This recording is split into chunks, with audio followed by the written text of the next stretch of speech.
Welcome to Taiwan Talk. My name is Trevor Tortomasi, and today we're speaking with Ljius Rakuljivu, Paiwan Indigenous youth and scholar. Welcome. Thank you. So, Ljius, can you tell me what you've been working on recently? Actually, I just graduated from graduate school. I wrote my thesis about urban indigenous people, also about myself, my returning home and issues growing up in my township, and how I feel about my indigenous community. Where is home for you? Home for me is Tjuvecekadan, my hometown, New Tjuvecekadan, to be specifically. It's located in Pingtung County, an indigenous community with around 2,000 people, and I grew up there. For me, home is where the culture is, so Tjuvecekadan is important for me.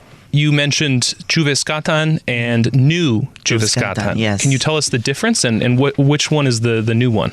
Okay, so Tjuvecekadan is a name of the old town.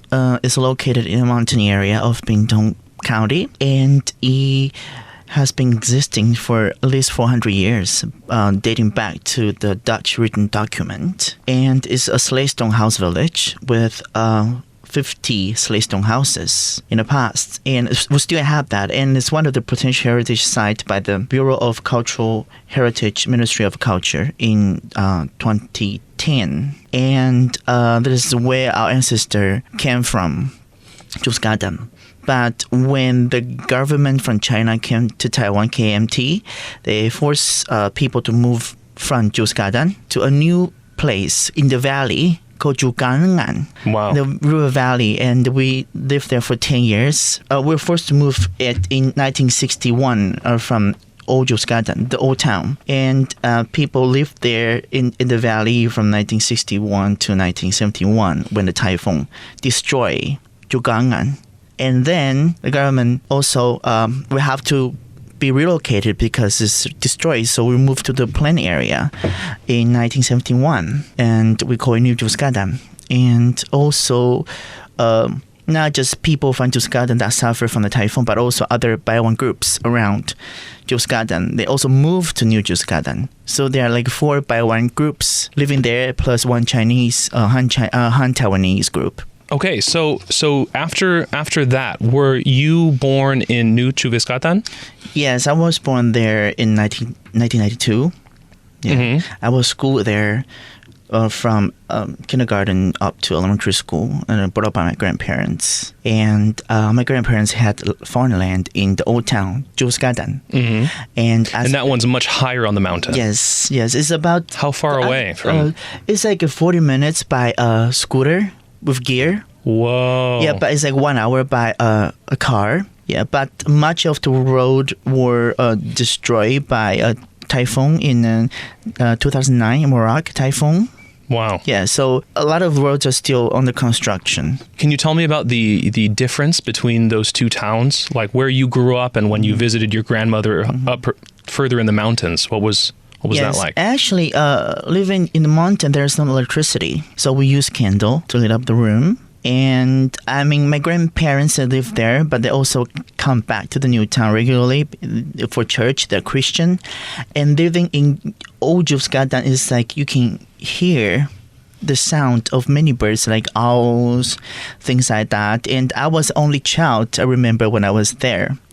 Because all the kids are living in the new town, so sometimes I feel bored, but sometimes I feel lots of appreciations I have after I grew up, because as I grew up, I left my community in the old town and I go to the city, and it reminds me how I enjoy my life back in Tjuvecekadan, just surrounded by nature.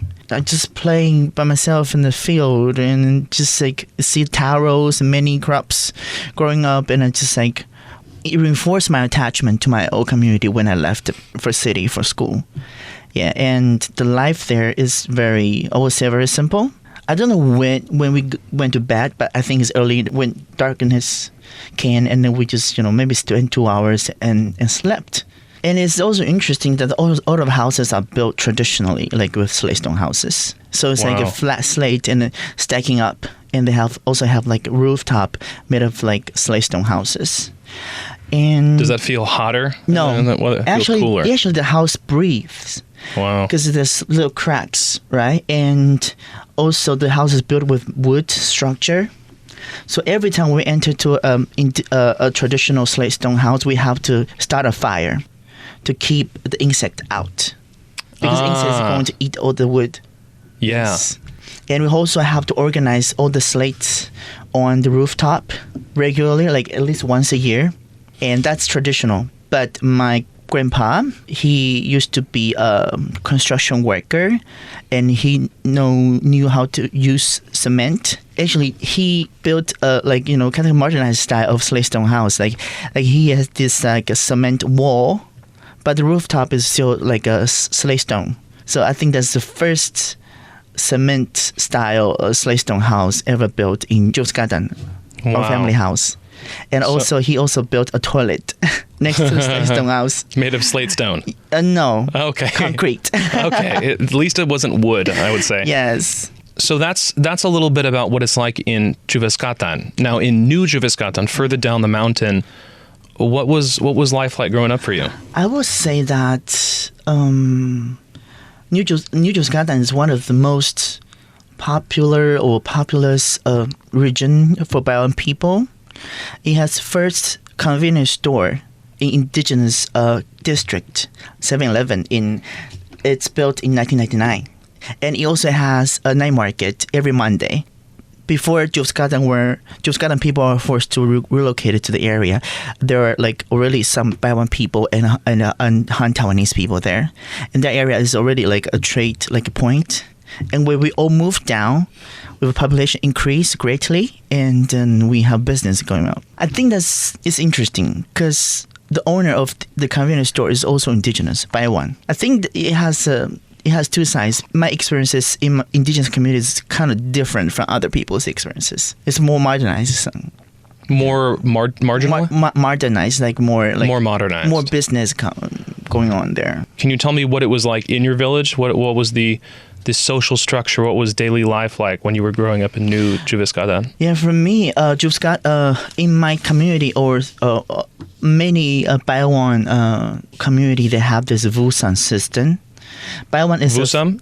Vusam means the firstborn child in the family, and regardless of the gender, so male, female children can be Vusan as long as they're firstborn, and Paiwan people believe the first child in the family who is Vusan, who sees the sunlight, the first sunlight of that generation, and a Vusan is expected to continue a family name. So, for example, if my dad is the firstborn or my mom is the firstborn or whatever, that I'm first child, I will carry their name. We have in Paiwan we name a house, and the house is our last name. So, for example, if my dad is Rakuljivu, a firstborn child, he's a firstborn child and a firstborn child, I would take his name.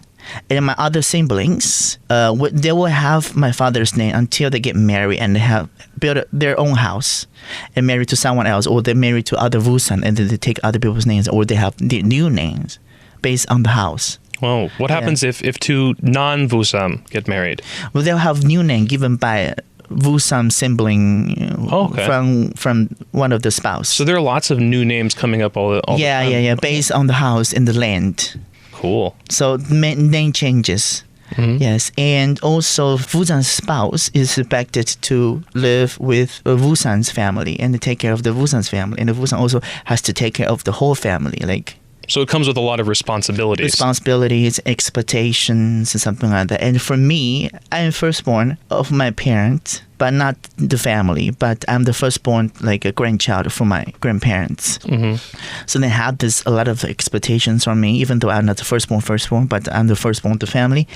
And I feel it is different when it comes to their upbringing. Every time they ask me to, when I visit other relatives and my parents, you have to go say hi to all the elders or something like that. But my parents would not say that to my younger sisters. And one thing is that they're also very supportive for my education. They think that I'm the seat of the family, so they put all the resources on me and to maximize my education, because they believe education is a key to change life or something like that. Absolutely it is. Yeah, that's their beliefs.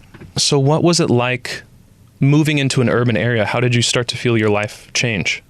I started to feel my life change when I was in an area that academically, that in my junior high school, the workload is so different, and also people that I in class with, I feel like I feel my uniqueness, because they all look different. They look different from me. I have darker skin, bigger eyes, and they have like a lighter skin and a smaller eyes and a very good grades. And sometimes I feel like it's weird when they see me.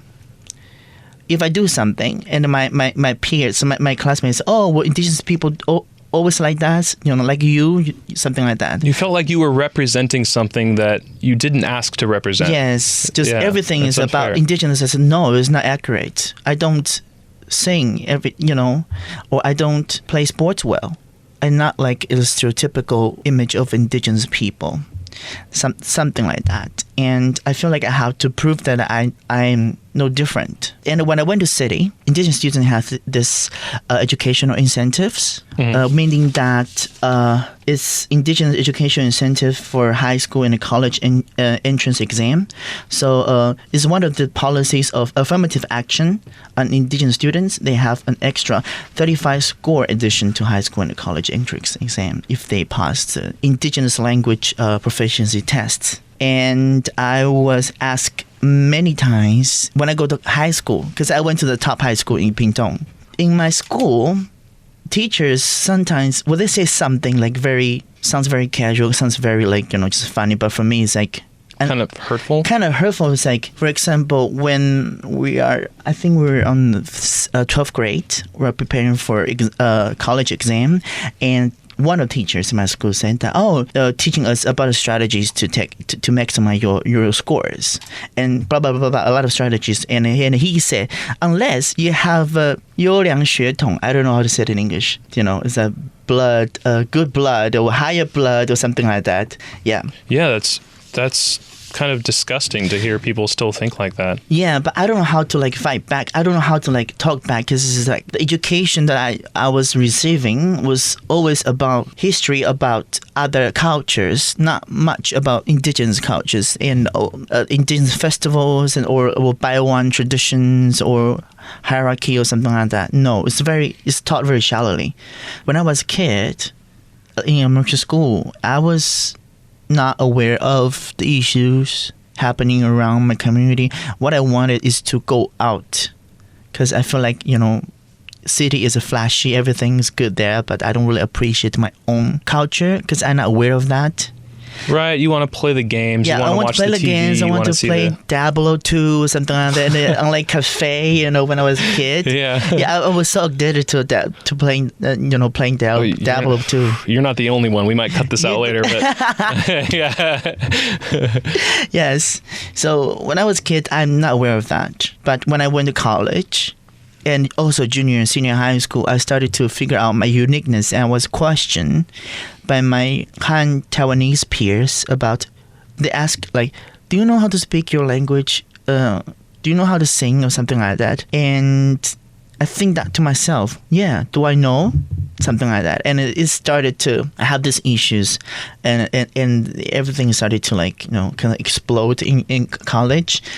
It feels like it is an imperative to connect or to know about where you come from and your local issues in order to make you indigenous. So this kind of discussion for me is I had this confused when I was in senior high school, but now I realize it's a simulation like a policy. Has that changed recently with recognition of more tribes around Taiwan? Yes, I think that changed from indigenous schools, like local schools, and people are able to develop teaching materials aiming with a cultural sensitive subject, so kids can get involved or know the knowledge about local culture early from elementary school. And then I think the government or people are still working on to produce more educational materials for other junior high school and senior high school, and then to finally to establish a college that is aiming for indigenous knowledge, something like that. Well, now you're a top student. Can you tell me about your thesis and what it's about? The thesis I was trying to talk about is so in 2016, I befriended young people from originated from Tjuvecekadan, and they're educated outside Tjuvecekadan. They don't have like not much of like experiences in the town, and they wanted to go back to look for their identity, to learn culture in Tjuvecekadan and Tjuvecekadan culture. And we started a project in 2016, and there are 3 urban indigenous young people that I know from the project, and I interviewed them. And there are a lot of labels on them. They're urban indigenous, they're Paiwan, they're students, they're top students or something like that. And what is an implication to be indigenous for them in the contemporary world? And how does 部落, we call 部落 is in Mandarin is just a community, but this word is specifically, I don't know why specifically for indigenous people, but it's not a legal one. And we say 部落, it's like how their sense of rootedness has the sense of changed. their roots. Roots has changes throughout times through their interaction with people in Tjuvecekadan and the urban area. The interplays of their social relations in urban area, Tjuvecekadan, and also abroad. How does that experience affect their identity about Tjuvecekadan?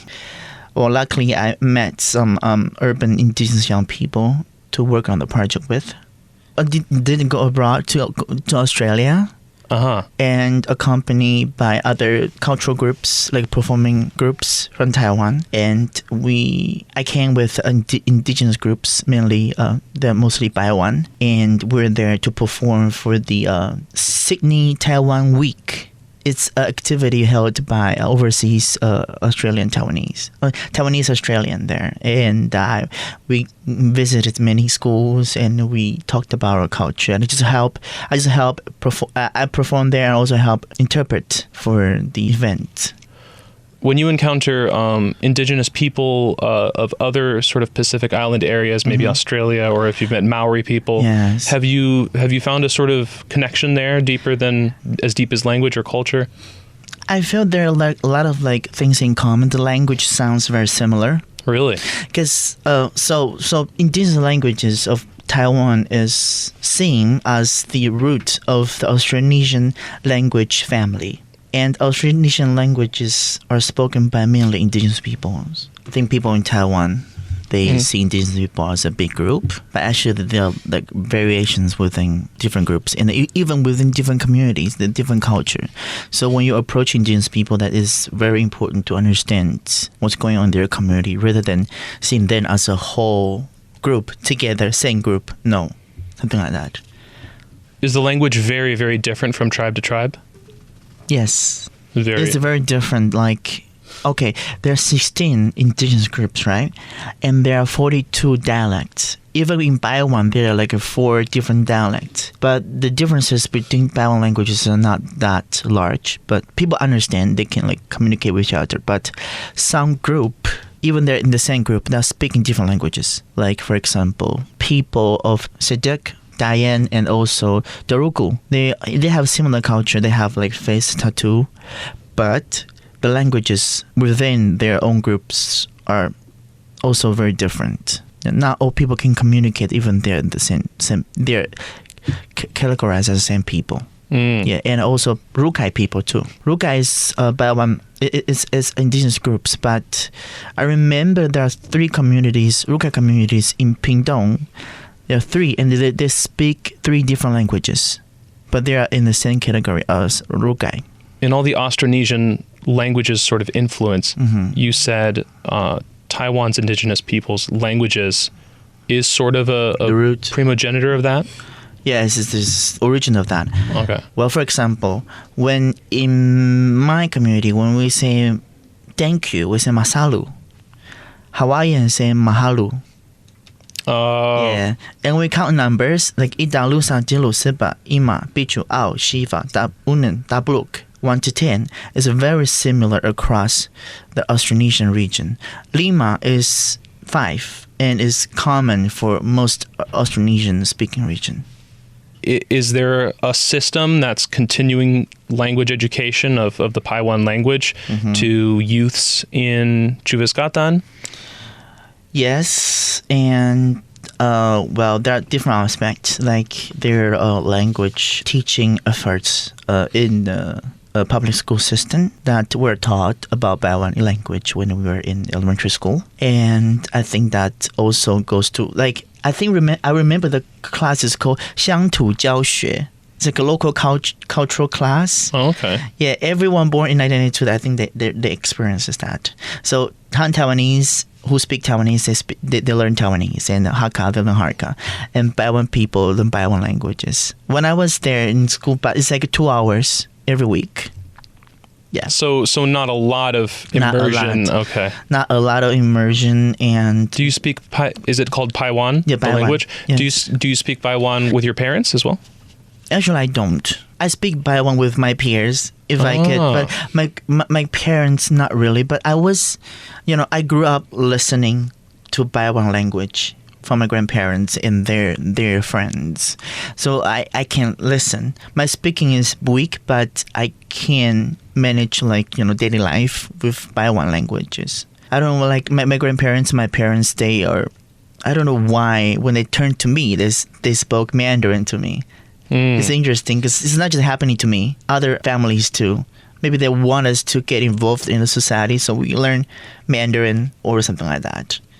Did your parents grow up in a similar sort of assimilation of learning Mandarin in public school? They have a harsher time when they're in school.